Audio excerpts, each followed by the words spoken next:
बिस्मिल्लाहिर्रहमानिर्रहीम। अस्सलामुअलैकुम। आज हम बात करेंगे छपाकी क्या है। छपाकी जिल्द पर उभरी हुई खुजली, लाल सोजिश होती है। यह मुख्तलिफ साइज की हो सकती है। ये मर्द, औरत, बच्चों की जिल्द पर कहीं भी नमूदार हो सकती है। छपाकी के निशानात और अलामात क्या हैं? छपाकी मुख्तसिर और लंबे अरसे के लिए हो सकती है। मुख्तसिर अरसे वाली छपाकी अचानक जाहिर होती है और कुछ घंटों या दिनों में गायब हो जाती है। देर पा छपाकी 6 हफ्तों से लेकर कई महीनों या सालों तक रह सकती है।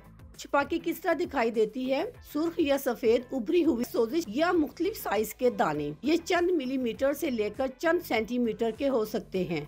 एक अकेला दाना या सोजिश ने जिल्द का काफी हिस्सा ढका हुआ होता है। शदीद खुजली, जलना, चुभना या सोजिश की जगह पर पित्त पैदा होना। बाकी गर्मी, गुस्सा, हाजमा की खराबी और कीड़ों के काटने से भी हो जाती है। छपाकी का इलाज ये है कि देसी पुदीने के पत्ते 6-7 ग्राम लेकर बड़े गिलास में पकाएं। इसमें 2 चम्मच देसी शक्कर मिला लें। ठंडा होने पर इसे पी लें। इसी तरह 2 हिस्सा गुलाब के अर्क में फलों का सिरका, 1 हिस्सा स्प्रे की बोतल में भरकर जिस्म पर फुआर करने से सुकून मिलता है। फलों का इस्तेमाल कीजिए और कब्ज न होने दें और पानी खूब पीजिए। अब मैं आपको छपाकी का दूसरा इलाज बता रही हूँ।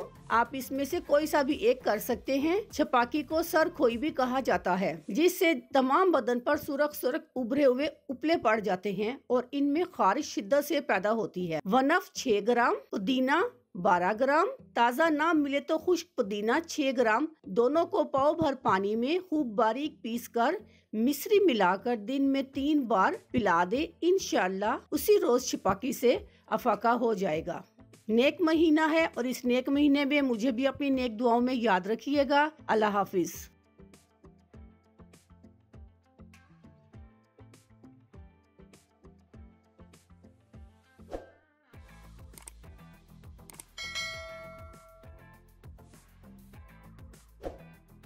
अगर आपको हमारी वीडियो अच्छी लग रही है तो हमारे वीडियोस को लाइक करें और अपने सब दोस्तों से शेयर करें और साथ हमारे चैनल ऑनलाइन रेमेडीज को सब्सक्राइब करना ना भूलिएगा।